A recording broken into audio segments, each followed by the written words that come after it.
Yes, good morning to everyone.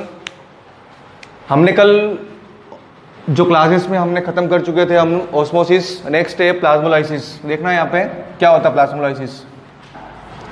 Plasmolysis एक topic है जो बहुत ज़्यादा इम्पोर्टेंट है। एग्ज़ाम में ये क्वेश्चन हमेशा पूछा जाता है। एग्ज़ाम में इस क्वेश्चन को कम से कम 4 से 5 बार पूछा गया है। मैंने जैसे आपको कल बताया था कि ऑस्मोसिस में हाइपोटोनिक और आइसोटोनिक, उसमें हम कौन सी सेल रख रहे थे? Animal cell. पर हम इस केस में क्या पढ़ेंगे? प्लांट सेल के बारे में पढ़ेंगे। किसके बारे में पढ़ेंगे? प्लांट सेल के बारे में। क्लियर? देखो क्या होगा, मैंने आपको पहले बता चुका हूं कि हाइपरटोनिक सॉल्यूशन और एक है हाइपोटोनिक सॉल्यूशन। क्या होता है वो आपको पता ही है। हाइपरटोनिक सॉल्यूशन का मतलब क्या होता है? ऐसा सॉल्यूशन जिसमें सोल्यूट का लेवल ज़्यादा प्लस सॉल्वेंट का लेवल कम होता है। इसी सॉल्यूशन को हम लोग क्या बोलते हैं? Hypertonic solution. और हाइपो में क्या होगा? सोल्यूट का कंसंट्रेशन लो और सॉल्वेंट का कंसंट्रेशन हाई होगा। इसको हम लोग क्या बोलते हैं? Hypotonic solution. क्लियर? अब देखो क्या होगा। अब एक क्वेश्चन आता है, if we put a plant cell, सुनना यहाँ पे, if we put a plant cell in hypertonic solution,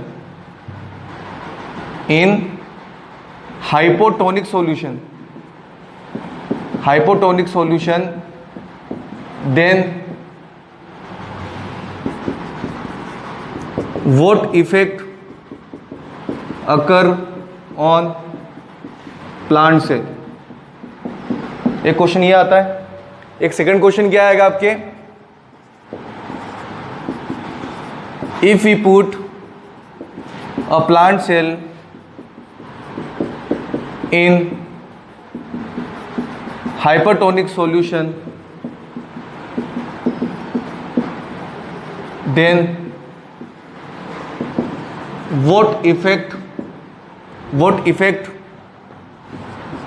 occur on plant cell? देखो दोनों केस आ गए आपके सामने। एक तो हो गया आपका हाइपोटोनिक सॉल्यूशन, इस सेल में भी यदि हम प्लांट सेल रखते हैं तो क्या होगा, और हाइपोटोनिक सॉल्यूशन में भी अगर हम प्लांट सेल रखते हैं तो क्या इफेक्ट होगा। तो आपको पता है what do you mean by hypotonic solution? A solution in which solute is highest and solvent is lowest। और अगर हम हाइपोटोनिक की बात करें तो क्या होगा? सोल्यूट का लेवल क्या होगा? कम होगा और सॉल्वेंट का लेवल क्या होगा? हाई होगा। ठीक है, अब हम दोनों केस पढ़ेंगे।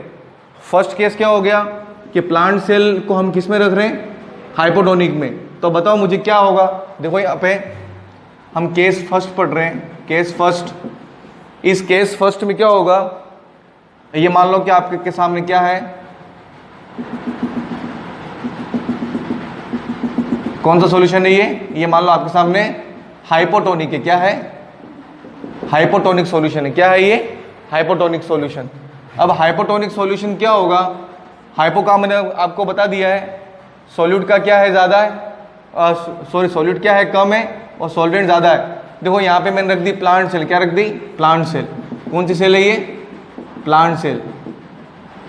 क्या होगा बताओ मुझे, क्या होगा? पानी कहाँ से कहाँ जाएगा? सॉल्वेंट के मॉलिक्यूल्स कहाँ से कहाँ जाएंगे? देखो इसमें सॉल्वेंट ज़्यादा है, इसमें है ना। तो वाटर के मॉलिक्यूल्स कहाँ से कहाँ जाएंगे? बाहर से अंदर जाएंगे ना। सॉल्वेंट के मॉलिक्यूल्स कहाँ से कहाँ जाएंगे? आउटसाइड से इनसाइड जाएंगे, है ना। कब? जब सॉल्वेंट बाहर ज़्यादा हो। तो मान लो कि यहाँ पे सॉल्वेंट बाहर ज़्यादा है तो वाटर का मूवमेंट कहाँ से कहाँ होगा? बाहर से अंदर होगा। क्लियर? पर देखो प्रॉब्लम कहाँ आ रही है यहाँ पे। पर ये जो केस है ना वो फेल हो जाता है। क्यों? क्योंकि ये यहाँ पे क्या होती है? प्लांट के पास क्या होती है? प्लांट की सेल वॉल होती है। क्या होती है? प्लांट की सेल वॉल होती है। इसलिए इस केस में अगर आप बात भी करोगे तो भी क्या होगा कि यहाँ से वाटर का मूवमेंट मैंने आपको बताया कि अंदर जाएगा, पर अंदर वाटर नहीं जाएगा। क्यों नहीं जाएगा? क्योंकि उसके पास क्या होती है? सेल वॉल है। अब सेल वॉल है इसलिए बहुत ज़्यादा हार्ड होती है, जो किसके बनी होती है, जो किसके बनी होती है, सेलुलोज और पेक्टिन की बनी होती है ना, किसकी बनी होती है, सेल वॉल किसकी बनी होती है, सेलुलोज और पेक्टिन की बनी होती है, जो बहुत हार्ड होती है। क्या होती है, बहुत हार्ड होती है। तो ये केस तो यहाँ पे नहीं होगा। अब देखो एक दूसरा केस है यहाँ पे, दूसरा केस क्या है, देखो यहाँ पे ये कौन सा सॉल्यूशन है आपका, हाइपरटोनिक सॉल्यूशन। क्या है ये, ठीक है, ये क्वेश्चन आता है एग्जाम में खास करके। ये कौन सी सेल हमने रख दी यहाँ पे, प्लांट सेल। क्लियर। अब क्या होगा, देखो यहाँ पे वाटर का मूवमेंट कहां से कहां होगा, कहां से कहां होगा, इनसाइड से आउटसाइड। देखो वाटर का मूवमेंट मैं आपको बोल रहा हूं कि अब इसके अंदर देखो, सेल के अंदर क्या होता है, सेल के अंदर होता है साइटोप्लाज्म। क्या होता है, दिख रहा है आपको साइटोप्लाज्म। किसी भी सेल को सरवाइव करने के लिए दो चीजें बहुत ज्यादा इंपॉर्टेंट होती है, एक तो होता है न्यूक्लियस और दूसरा क्या होता है, साइटोप्लाज्म। अब देखो यहाँ पे वाटर के मॉलिक्यूल्स बाहर आने के लिए बहुत ज्यादा अट्रैक्टिव है, मतलब बाहर उनको आना है, पर क्या नहीं है, क्यों नहीं आ पाएंगे बाहर, सेल वॉल है, पर बाहर से उसको पुश किया जा रहा है। क्या किया जा रहा है, मतलब उसको खींचा जा रहा है, लेकिन मॉलिक्यूल्स बाहर नहीं आएंगे। तो क्या होगा कि जो साइटोप्लाज्म था इसका, इस सेल का जो साइटोप्लाज्म था, वो पुश करने के बाद क्या होगा, एक जगह पे आके इकट्ठा हो जाएगा। देखो कैसे,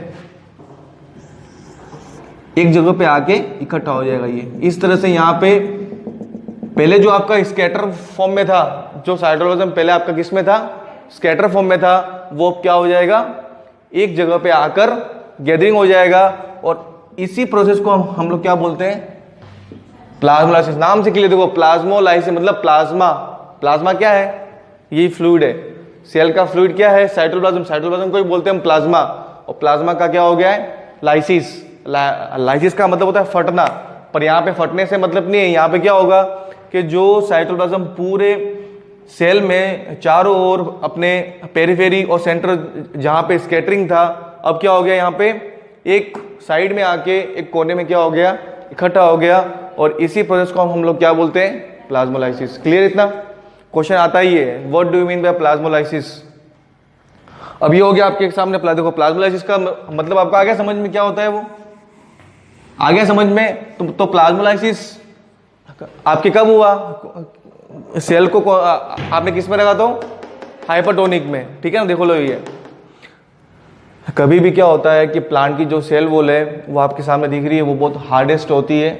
इसको तोड़ने के लिए उनका पर्टिकुलर एंजाइम चाहिए, ठीक है ना। पर हम यहाँ पे कोई ट्रीटमेंट दे रहे हैं क्या, कहीं भी नहीं दे रहे हैं। तो मॉलिक्यूल्स क्या होंगे, बाहर से अंदर से बाहर आने के लिए बहुत ट्राई करेंगे। तो बाहर से क्या होता है, खींचने जैसा एक प्रेशर लगता है, तो नहीं होगा, कुछ नहीं होगा। तो क्या होगा कि ये साइटोप्लाज्म खींच के क्या होगा, एक साइड में इकट्ठा हो जाएगा। इसी प्रोसेस को हम क्या बोलते हैं, प्लाज्मोलाइसिस, ठीक है। अब देखो ये तो हो गया आपका प्लाज्मोलाइसिस, सबको क्लियर हो गया, प्लाज्मोलाइसिस आ गया समझ में।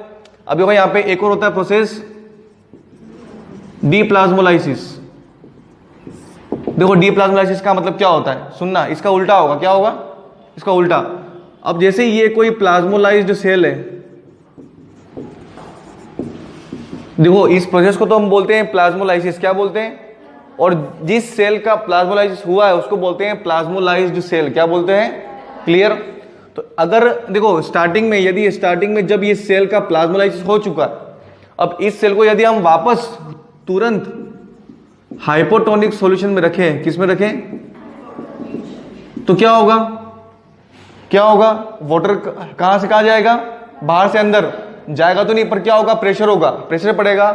प्रेशर होगा तो क्या होगा कि ये जो आपका साइटोप्लाज्म था वो वापस फैल जाएगा। क्या होगा, वापस फैल जाएगा और पूरी सेल्स के अंदर वो क्या हो जाएगा, स्कैटर हो जाएगा। और स्कैटर को ही हम लोग क्या बोलते हैं, डीप्लाज्मोलाइसिस। क्या बोलते हैं, डी का मतलब उसका उल्टा हो जाएगा, ऑपोजिट फॉर्म में। आ गया समझ में। तो प्लाज्मोलाइसिस और डीप्लाज्मोलाइसिस में क्या डिफरेंस समझ में आ गया। प्लाज्मोलाइसिस सिर्फ प्लांट सेल में हम पढ़ते हैं, इसका मैं आपको एक एक्सपेरिमेंट बताऊंगा अभी, एक्सपेरिमेंट। तो प्लाज्मोलाइसिस क्या होता है, प्लाज्मोलाइज्ड सेल को हम किस देखो प्लाज्मोलाइज्ड सेल क्या होगा, ऐसी सेल जिसका प्लाज्मोलाइसिस हो चुका है, ठीक है ना। कब हुआ है, तो कौन सा सॉल्यूशन में रखा था हमने, हाइपोटोनिक में। अगर आपसे पूछा जाए कि डीप्लाज्मोलाइसिस का मतलब क्या होता है तो आप क्या बताओगे?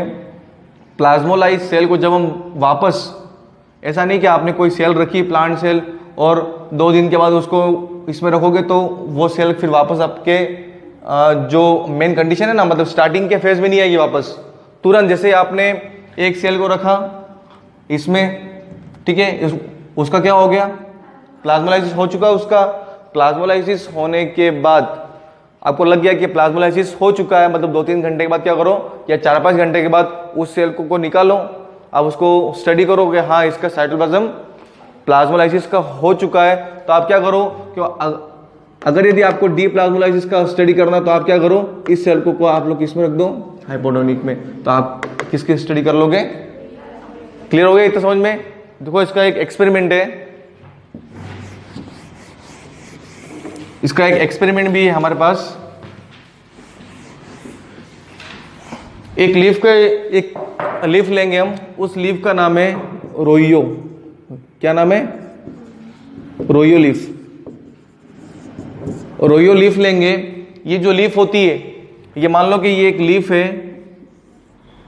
रोइयो लीफ है, ये है इसकी अपर सरफेस और ये क्या है? Lower surface. क्या है ये? Lower surface. क्लियर? अब इसमें खास बात क्या होती है कि जो रोइयो लीफ होती है उसकी जो लोअर सरफेस होती है वो होती है, इसका जो होता है ना लोअर सरफेस का जो एपिडर्मिस, मतलब बाहर की लेयर, एपिडर्मिस जो होती है वो होती है पर्पल कलर की। कैसी होती है? इनकी सेल्स कैसी होती है? पर्पल कलर की। इसलिए मैंने ये लीफ को सेलेक्ट किया है क्योंकि जब मैं इसका सेक्शन कट करूंगा और जब मैं इसको इस सॉल्यूशन में रखने के बाद जब मैं उसको माइक्रोस्कोप में स्टडी करूंगा तो मुझे उसको स्टेनिंग करने की जरूरत नहीं पड़ेगी क्योंकि इसका साइटोप्लाज्म कैसा है? पर्पल है। तो मुझे तुरंत दिख जाएगा कि हाँ ये एक जगह पे इकट्ठा हुआ है या नहीं हुआ है। ठीक है, देखो को हम लोग कैसे करेंगे। हमने कौन सी सरफेस ले ली? लोअर सरफेस ली। इसको हमने 2 फ्रेगमेंट में तोड़ दिया। क्या किया हमने? रोइयो लीफ ली। ठीक है, ये एक प्लांट है, इस प्लांट की हमने लीफ ली। लीफ की हमने कौन सी सरफेस को चूज किया है? लोअर सरफेस को। उसको कट किया, 2 पार्ट्स में डिवाइड कर दिया, अलग अलग पार्ट्स को। एक जो आपका पार्ट है फर्स्ट पार्ट, उसको तो हमने रख दिया प्योर वाटर में। किस में रख दिया? प्योर वाटर में। और दूसरे को हमने रख दिया, दूसरे को हमने किस में रख दिया? शुगर सॉल्यूशन में। किस में? मान लो कि ये टुकड़ा पड़ा हुआ है और एक पीस यहां पड़ा हुआ है ना। तो क्या होगा? देखो, जिस सेल में भी अगर आपका प्लाज्मोलाइसिस हुआ होगा, क्या हुआ होगा? प्लाज्मोलाइसिस। तो मुझे ये बताओ कि प्लाज्मोलाइसिस किस में हुआ होगा?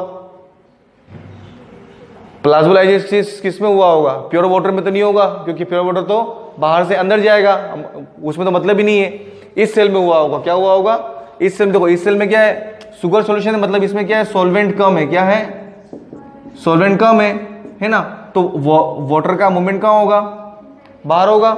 अब बाहर होगा तो वाटर तो बाहर जाएगा नहीं, पर बाहर से क्या होगा? प्रेशर लगेगा। प्रेशर लगेगा तो जो साइटोप्लाज्म था इसका, जो इसका साइटोप्लाज्म था वो आपके क्या हो जाएगा? एक जगह पे आके इकट्ठा हो जाएगा। इस सेल को हम लोग क्या बोलते हैं? Plasmolysed cell. क्या बोलते हैं? Plasmolysed cell. और इसमें आपका जैसी लीफ है वैसी रहेगी, इसमें कोई प्रॉब्लम नहीं आएगी। तो हम क्या करेंगे? अब ये पीस यहाँ से उठाएंगे, स्लाइड पे रखेंगे और माइक्रोस्कोप में उसकी स्टडी कर लेंगे। हमको इस सेल में क्या दिखेगा? तो हमको ये दिखेगा कि सेल के अंदर जो साइटोप्लाज्म था वो एक जगह पे आके इकट्ठा हो जाएगा। और हमको पता कैसे चलेगा? तो मैंने आपको बताया कि इसकी एपिडर्मिस कैसी थी? पर्पल कलर की थी। और पर्पल होने से आप उसको आइडेंटिफाई कर लोगे कि हाँ सर ये साइटोप्लाज्म है और एक जगह पे इकट्ठा हुआ है। तो इससे हम किसकी स्टडी कर सकते हैं? प्लाज्मोलाइसिस की। क्लियर हो गया प्लाज्मोलाइसिस? तो इस तरह से आपका ये प्लाज्मोलाइसिस और डीप्लाज्मोलाइसिस खत्म हो गया। क्लियर? बहुत इजी है, इतना कोई ज्यादा डिफिकल्ट नहीं है। ठीक है ना, उदाहरण है कि हो जाएगा। देखो नेक्स्ट टॉपिक है आपका कुछ प्रेशर है। इस प्रेशर को देख लो, ये प्रेशर बहुत ज्यादा इंपॉर्टेंट है।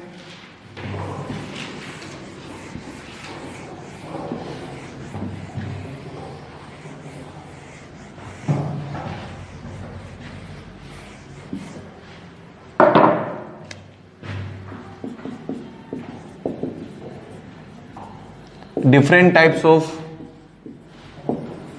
प्रेशर। ठीक है, फर्स्ट हम पढ़ेंगे ऑस्मोटिक प्रेशर। क्या पढ़ेंगे? ऑस्मोटिक प्रेशर, या इसी को बोलते हैं ओपी। क्या बोलते हैं? ओपी। अब सुनना है यहां पे क्या होता है ओपी। ऑस्मोटिक प्रेशर एक ऐसा प्रेशर है, ऑस्मोटिक प्रेशर एक ऐसा प्रेशर है, एक ऐसा प्रेशर है जो सॉल्वेंट के मॉलिक्यूल्स को अपने हायर से लोअर में जाने से रोकता है। क्या करता है? जैसे मान लो कि मैंने एक एग्जांपल आपको ये बता चुका था मैं, ये आपका ए कंपार्टमेंट है और ये बी कंपार्टमेंट है। ठीक है, यहां पे क्या था? सॉल्वेंट ज्यादा थे और यहां पे क्या था? सॉल्यूट ज्यादा था। क्लियर? उल्टा होगा ना ये तो आराम से। तो मैंने बताया था कि ऑस्मोसिस में सिर्फ कौन से मॉलिक्यूल्स का होता है पासेज? सॉल्वेंट का होता है। तो सॉल्वेंट के मॉलिक्यूल्स क्या होंगे? ए से बी में जाएंगे। ए से कहां जाएंगे? बी में जाएंगे थ्रू कौन सी मेम्ब्रेन है ये? Semi permeable membrane. Semi permeable membrane के थ्रू क्या होगा? ए कंपार्टमेंट से बी कंपार्टमेंट में जाएंगे। अब देखो, जिस वक्त ये जा रहे हैं ना सॉल्वेंट के मॉलिक्यूल्स, जब ए से बी में जा रहे तब ये प्रेशर काम नहीं करेगा। पर अगर आपको लग गया कि सॉल्वेंट के मॉलिक्यूल्स यहां से यहां पे जाना बंद हो गए, मतलब आप समझ जाना कि कौन सा प्रेशर क्रिएट हो गया है? Osmotic pressure. तो ऑस्मोटिक प्रेशर क्या करता है? ऑस्मोसिस के प्रोसेस में वाटर के मॉलिक्यूल्स को एक कंपार्टमेंट से या एक सिस्टम से दूसरे सिस्टम में जाने से रोकता है, या इनहिबिट करता है, या प्रिवेंट करता है। इसी प्रेशर को हम लोग क्या बोलते हैं? Osmotic pressure. तो मैं जब भी बोलूं कि अब सॉल्वेंट के मॉलिक्यूल्स ए से बी में नहीं जा रहे हैं या एक सेल से दूसरे सेल में नहीं जा रहे हैं, तो इसका मतलब क्या होगा? ऑस्मोटिक प्रेशर क्रिएट हो चुका है। क्लियर इतना? इसमें कोई डाउट है आपको ऑस्मोटिक प्रेशर में? नहीं है। चलो second one TP and WP, ये दोनों एक साथ पढ़ेंगे हम। इसको बोलते हैं turgor pressure and wall pressure. Turgor pressure and wall pressure, इसको सुनना। देखो ये सारी चीजें इंपॉर्टेंट है, और इसको अगर आप लोगों ने घर जाके अगर रिपीट नहीं किया तो वापस कल आपको पूरा कंफ्यूजन पैदा होगा कि यार ये क्या लिखा हुआ है, बुक्स में क्या लिखा हुआ है, सर ने क्या बताया था। तो आपको जाते ही पढ़ना है घर जाके, इसको सबको एक बार रिपीट करना है। नहीं समझ में आया तो आपको वापस पूछ लेना है। देखो टर्गर प्रेशर क्या होगा? टर्गर, मैंने आपको ऑस्मोसिस की एक इंपॉर्टेंस बताई थी कि सेल्स की जो होती है टर्जिडिटी, क्या होती है? सेल्स की टर्जिडिटी। सेल्स टर्जिडिटी किससे मेंटेन होती है? ऑस्मोसिस से होती है। तो ये वही है। देखो यहाँ पे मान लो कि मैंने एक एनिमल सेल है, किसी एनिमल सेल को मैंने कौन सा सॉल्यूशन में रख दिया? सेल कब होगी? सेल कब होगी? जब हाइपोटोनिक हो। क्या हो? हाइपोटोनिक सॉल्यूशन में मैंने जब किसी एनिमल सेल को रख दिया, ठीक है, तो क्या होगा? वाटर का मूवमेंट कहां से कहां होगा? आउटसाइड से इनसाइड। देखो ये एरो लगा रहा हूं मैं, ठीक है। अब जैसे ही वाटर का मूवमेंट आउटसाइड से इनसाइड होगा तो सेल क्या होगी हमारी? स्वेल होगी। सेल क्या होगी? स्वेल होगी धीरे धीरे। अब देखो सेल स्वेल होगी तो मुझे ये बताओ कि सेल स्वेल कब होगी? जब प्रेशर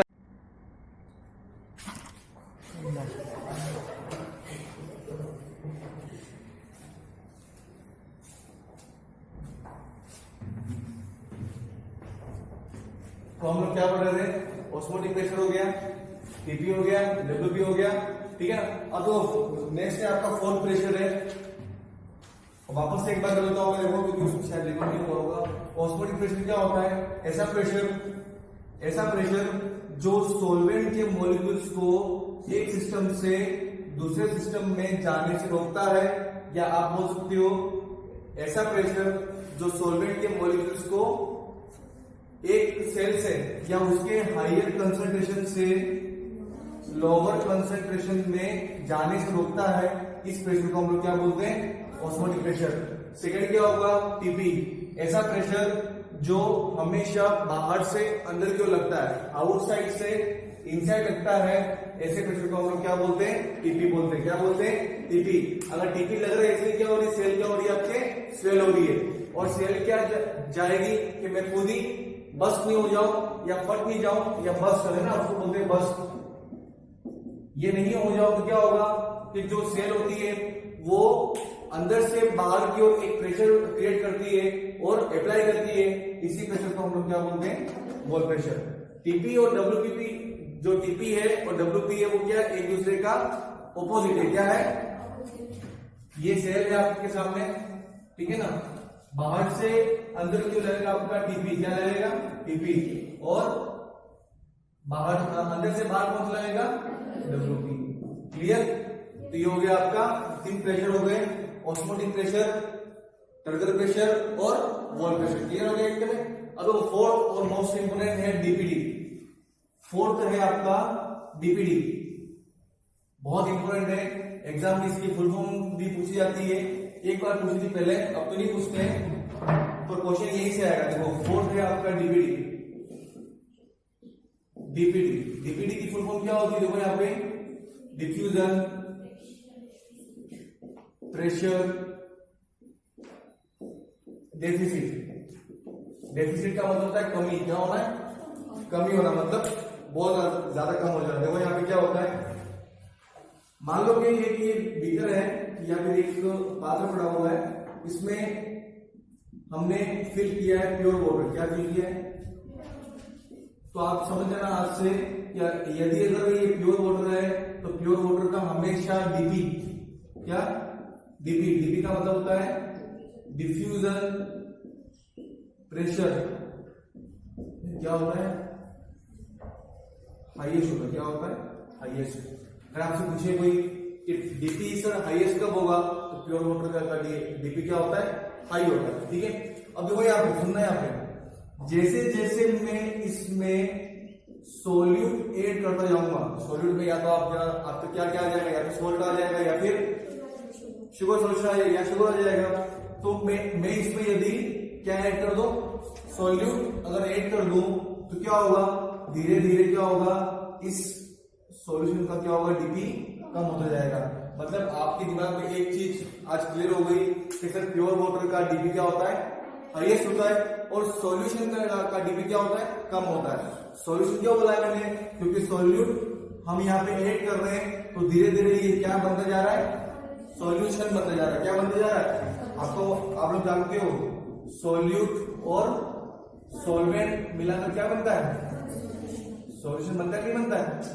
तो अब ये जो है वो धीरे धीरे क्या बन रहा है? तो इसका डीपी क्या होगा? धीरे धीरे क्या होगा? धीरे धीरे कम होता जाएगा। और एक टाइम ऐसा आएगा, एक समय ऐसा आएगा कि हम सॉल्यूट कंटिन्यू ऐड कर रहे हैं और सॉल्वेंट तो जितना था उतना ही है। एक समय ऐसा आएगा कि इसमें क्या होगा? सॉल्यूट के मॉलिक्यूल्स सॉल्वेंट से बढ़ जाएंगे। सॉल्यूट के मॉलिक्यूल्स क्या होंगे? सॉल्वेंट से बढ़ जाएंगे। तो बहुत ज्यादा डीपी क्या हो गया? कम हो गया। बहुत ज्यादा डीपी क्या हो गया? कम। और इसी कमी को, इसी डेफिसिट को हम लोग क्या बोलते हैं? डिफ्यूजन प्रेशर डेफिसिट बोलते हैं। क्या बोलते हैं? मतलब ये आपने आज क्लियर हो गया कि सर जो डीपीडी होता है, जो हमारा डीपीडी होता है वो सॉरी ये हमारा जो डीपी होता है, डीपी वो प्योर वाटर का क्या होता है? हाईएस्ट होता है। पर जैसे ही हम प्योर वाटर में सोल्यूट ऐड करते जाएंगे वैसे वैसे क्या होगा? डीपी धीरे धीरे नीचे गिरता जाएगा और एक समय ऐसा आएगा कि इस सॉल्यूशन में सॉल्यूट के मॉलिक्यूल्स क्या हो जाएंगे? बढ़ जाएंगे और सॉल्वेंट के मॉलिक्यूल्स कम हो जाएंगे। अगर ऐसा हुआ तो क्या होगा कि बहुत ज्यादा डीपी में क्या हो जाएगी? बहुत ज्यादा कमी हो जाएगी। और कमी होते ही हम उसको क्या नाम देंगे? डीपीडी। डीपीडी को एक सिंगल लाइन में यदि आपको याद रखना है कि सर डीपीडी को एक सिंगल लाइन में इसकी डेफिनेशन बताओ, तो आप बोलोगे demand of water in cell. Demand of water in cell, cell में वाटर की ज्यादा से ज्यादा डिमांड। अब देखो यहां पे भी वही लिखा हुआ, इन दोनों में कोई डिफरेंस नहीं। देखो डिमांड किसकी है? वाटर की है, किसमें, सेल में। अच्छा ये बताओ कि वाटर मैंने यहाँ लिखा है तो ये प्योर ही वाटर होगा ना, प्योर ही होगा। मैंने यहाँ सोल्यूशन तो लिखा नहीं है, तो वही हुआ। देखो कि अगर आपको सेल में यदि प्योर वाटर जा रहा है तो मैं किसकी बात चल रही है, डीपी की बात चल रही है। क्या चल रही है, डीपी। और डीपी क्या होता है, उसका आईएच होता है।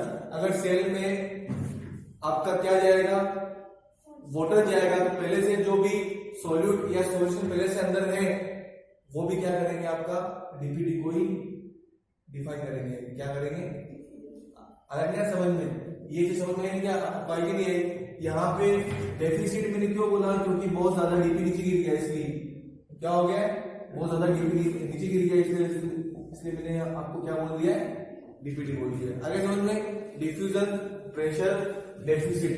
देखो और ये डीपीडी क्या कर रहा है, देखो डीपीडी क्या कर रहा है, सेल में क्या कर रहा है, वाटर की सप्लाई या वाटर को खींच रहा है, वाटर को खींच रहा है, डिमांड कर रहा है। इसलिए इसको डीपीडी को हम सक्शन प्रेशर भी बोलते हैं। क्या बोलते हैं, सक्शन प्रेशर, मतलब खींचना भी बोलते हैं। क्या बोलते हैं इसको, सक्शन प्रेशर भी बोलते हैं। क्लियर एकदम। तो ये हो गया आपके 4 टाइप के प्रेशर हो गए, ओपी, टीपी, डब्ल्यूपी और डीपीडी। क्लियर हो गया एकदम। अब तो नेक्स्ट है इनमें रिलेशन। अब यहां से क्वेश्चन क्या आता है, रिलेशन से भी क्वेश्चन आता है। इतना आगे समझ में, डीपीडी क्या होता है वो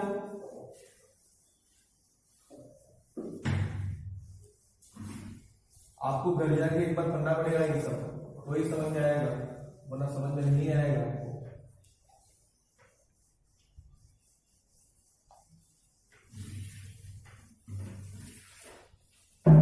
जब नेक्स्ट है रिलेशन, तो नॉर्मली फिर अगर आपको मैंने डीपीडी के बारे में बता दिया तो डीपीडी का मतलब क्या होगा। देखो यहाँ पे एक बार डीपीडी को अगर आपको थियोरेटिकली जानना है तो ओपी माइनस टीपी होगा। क्या होता है, डीपीडी का मतलब क्या होता है, ओपी माइनस टीपी। इसका मतलब ये होगा, देखो डीपीडी का मतलब क्या होगा, हमारा बहुत ज्यादा उसमें सॉल्वेंट मिला रहते हैं, तो ओपी का मतलब क्या होगा कि सॉल्वेंट के मॉलिक्यूल्स जाना बंद कर दें, है ना। और टीपी का मतलब क्या होगा, सॉल्वेंट के मॉलिक्यूल्स जाएंगे। दोनों का एक दूसरे से क्या है, ऑपोजिट फॉर्म में क्या है, इसलिए डीपीडी को हमने क्या बोल दिया है, ओपी माइनस टीपी। इतना आप याद रखना। अब देखो क्या होगा, relation between DPD, OP and TP. देखो यहाँ पे एक तो हमने बता दिया ये डीपीडी इक्वल टू क्या होता है, ओपी माइनस टीपी। अब देखो यहाँ पे केस फर्स्ट, 2 केस पढ़ेंगे। मान लो कि कोई एक सेल है, वो फ्लैसिड स्टेज में, इसमें है फ्लैसिड स्टेज में सेल कब रहती है, जब हम किसी एनिमल सेल को किसमें रखते हैं, आइसोटोनिक में। किसमें रखते हैं, cell plus isotonic solution. Isotonic solution का मतलब क्या होता है, सेम होता है ना। ऐसा सॉल्यूशन जिसमें सॉल्यूट और सॉल्वेंट क्या हो, सेम हो। तो फ्लैसिड सेल में क्यों बोला, क्योंकि इस सेल पर क्या होता है, कोई भी इफेक्ट नहीं होता है। मतलब जितना भी वाटर अंदर जाएगा उतना ही वाटर क्या होगा, बाहर निकलेगा। क्लियर इतना। तो फ्लैसिड सेल में ये बताओ मुझे, फ्लैसिड सेल में ओपी क्या होगा, ओपी कुछ होगा। अच्छा ये बताओ मुझे, फ्लैसिड सेल है, फ्लैसिड, क्या इसमें वाटर, इसमें टीपी कुछ होगा, मतलब इसमें क्या ये सेल स्वेल हो रही है, क्या फ्लैसिड स्टेज में सेल स्वेल हो रही है, नहीं हो रही है ना। आ रहा है, समझ में नहीं आ रहा है। फ्लैसिड, मैं आपको केस फर्स्ट पढ़ा रहा हूं। फ्लैसिड स्टेज सेल कब आती है, जब हमने सेल को किसमें रख दिया, आइसोटोनिक में। आइसोटोनिक में रखने के बाद सेल कैसी हो गई, फ्लैश मतलब नो इफेक्ट आता है। नो इफेक्ट का मतलब क्या, सेल स्वेल हुई है, यहाँ पे नहीं हुई है। सेल अगर स्वेल नहीं हुई है तो क्या हो गया, टीपी 0 हो गया। टीपी क्या हो गया, 0 हो गया। तो DPD is equal to OP minus 0, तो क्या हो जाएगा, DPD is equal to OP हो गया। क्या हो गया, DPD is equal to OP हो गया। Clear, DPD is equal to क्या हो गया, ओपी। अब देखो आपके सामने क्वेश्चन आएगा, what is the relation between DPD and OP, what is the relation between DPD and OP when cell on flaccid stage. जब सेल फ्लैजिड स्टेज में होगी तब इन दोनों के बीच में क्या रिलेशन होगा, आधे नंबर का ये 1 नंबर का क्वेश्चन आता है, आपको ये बताना पड़ेगा कि यहाँ पे टीपी 0 क्यों हुआ, क्योंकि यहाँ पे तो सेल क्या हो रहा है, टीपी तो हो ही रहा है, मतलब वाटर का मूवमेंट जितना अंदर हो रहा है उतने वाटर के मॉलिक्यूल्स कहां से कहां जा रहे हैं, बाहर जा रहे हैं। तो सेल हमारी स्वेल नहीं हो रही है, और सेल यदि हमारी स्वेल नहीं हो रही है तो क्या टीपी क्या होगा, 0 होगा। अब देखो हमारी जो मेन इक्वेशन थी dP equal to OP minus TP, TP आपका क्या हो गया, 0 हो गया, dP इक्वल टू ओपी हो गया। ठीक है, नेक्स्ट केस देखो, केस सेकंड।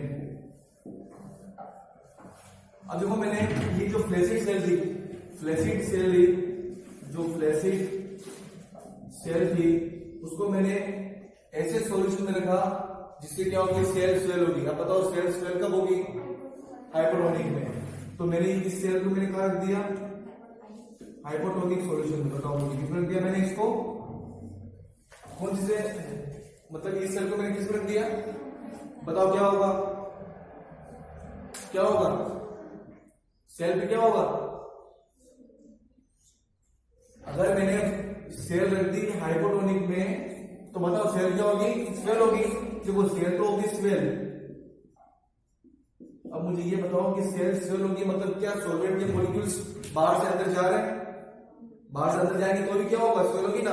अब मुझे बताओ कि मैंने ओपी के बारे में आपको क्या बताया था, ओपी ऑस्मोटिक प्रेशर क्या था, ऐसा प्रेशर जो सॉल्वेंट को ए से बी में जाने से रोक दे। और यहाँ पे क्या हो रहा है, जा रहे हैं मॉलिक्यूल्स, मॉलिक्यूल्स जा रहे हैं, मतलब ओपी यहाँ पे काम नहीं कर रहा है ना। तो ओपी यहाँ पे क्या है, एकदम लोवेस्ट है, क्या है यहाँ पे, ओपी क्या है यहाँ पे एकदम लोवेस्ट है, क्लियर, क्योंकि यहाँ पे मॉलिक्यूल्स जा रहे हैं फुल में। अब बताओ कि सेल क्या हो रही है, स्वेल हो रही है, मतलब टीपी क्या है यहाँ पे, हाईएस्ट है, क्या है यहाँ पे टीपी, टीपी हमारे यहाँ पे क्या हाईएस्ट है। अब बताओ कि ये एकदम लो है, एकदम हाई है, तो दोनों एक दूसरे से क्या हो जाएंगे, कैंसिल हो जाएंगे, और क्या हो जाएगा, नेट फ्लो क्या हो जाएगा, 0 हो जाएगा, क्या हो जाएगा, नेट फ्लो 0 हो जाएगा। तो दूसरे केस में क्या हो जाएगा, dPd इज इक्वल टू 0 हो जाएगा, क्या हो जाएगा, dPd इज इक्वल टू 0 हो जाएगा, क्लियर। तो ये दो केस है हमारे सामने, एक तो फ्लैसिड स्टेज में सेल जो होती है वो सेल पे कोई प्रभाव नहीं पड़ता है, इफेक्ट नहीं पड़ता है, क्योंकि जितना वाटर अंदर जा रहा है उतना ही क्या हो रहा है, बाहर आ रहा है। तो ना तो इसमें आपका टीपी का कोई केस नहीं, क्योंकि टीपी यहाँ पे हाईएस्ट कब हुआ, यहाँ पे जब सेल स्वेल हो रही थी तब, पर इसमें तो सेल स्वेल हो ही नहीं रही, तो स्वेल नहीं तो क्या होगा, टीपी आपको क्या हो जाएगा, 0 हो जाएगा। तो DPD equal to OP minus 0, तो क्या हो जाएगा, डीपीडी इक्वल टू ओपी हो जाएगा, कब, जब सेल फ्लैसिड में। पर जब सेल किसमें हो, फ्लैसिड में थी, मतलब इसी सेल को हमने किसमें रख दिया, हाइपोटोनिक में। हाइपोटोनिक में रखने पर क्या होता है आपका, एंडोऑस्मोसिस, क्या होता है, एंडोऑस्मोसिस होता है। और एंडोऑस्मोसिस का मतलब होता है कि वाटर का मूवमेंट आउटसाइड से इनसाइड होगा, और होने से क्या होगा, धीरे धीरे सेल होगी, और सेल होगी मतलब टीपी आपको हो गया हाईएस्ट, टीपी अगर हाईएस्ट होगा। और ओपी में मैंने आपको बताया था कि ओपी का प्रेशर, ओपी कब काम करेगा, मतलब कब आपका क्रिएट होगा, जब सॉल्वेंट के मॉलिक्यूल्स जाना बंद कर देंगे या इक्विलिब्रियम दोनों में स्थापित नहीं हो जाए। और यहाँ पे तो क्या हो रहा है, मॉलिक्यूल्स जा ही रहे और सेल स्वेल हो रही है, तो वो क्या होगा, जब टीपी हाईएस्ट होगा तो ओपी क्या होगा, लोवेस्ट होगा, दोनों एक दूसरे से क्या हो जाएंगे, कैंसिल हो जाएंगे, और नेट फ्लो क्या हो जाएगा आपका, 0 हो जाएगा। इसलिए इसको बोलते हैं डीपीडी इक्वल टू 0, क्लियर। ये आपका हो गया डीपीडी में, मतलब relation between DPD, OP and TP. आगे समझ में इतना है ना। ये दो केस है, आपको जब बुक्स में अगर आप पहली बार पढ़ोगे तो आपको समझ में नहीं आएगा, पर आप जैसे इस तरह से अगर आपने लिख दिया ये तो आपको समझ में आ जाएगा, क्लियर। तो ये हो गया हमारा relation between DPD, OP and TP, ठीक है। अब हम नेक्स्ट पढ़ेंगे इनहिबिशन। क्या पढ़ेंगे, इनहिबिशन। लास्ट टॉपिक आपका इनहिबिशन, उसके पहले वाटर पोटेंशियल है, तो वाटर पोटेंशियल बायोटॉपिक, इसलिए अभी हम लोग नहीं करेंगे, पहले करते हैं इनहिबिशन। इसको रफ कर दोगे,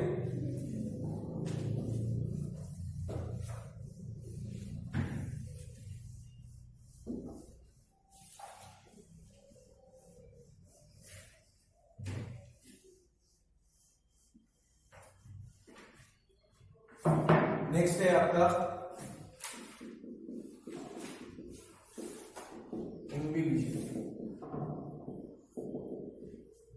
क्या है, इन्विटेशन। चल रहा है?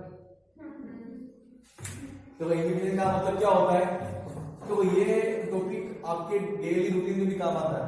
जैसे आपने सुना होगा, आपने एक चीज ऑब्जर्व की होगी कि बारिश के दिनों में क्या होता है, बारिश के दिनों में क्या होता है कि जो वुड होती है, वुड, उसमें क्या होता है, वाटर अपने आप अंदर चले जाता है, और चले जाने से क्या होता है, एक्चुअली क्या होती है कि वाटर का मूवमेंट, वाटर का जो मूवमेंट होता है,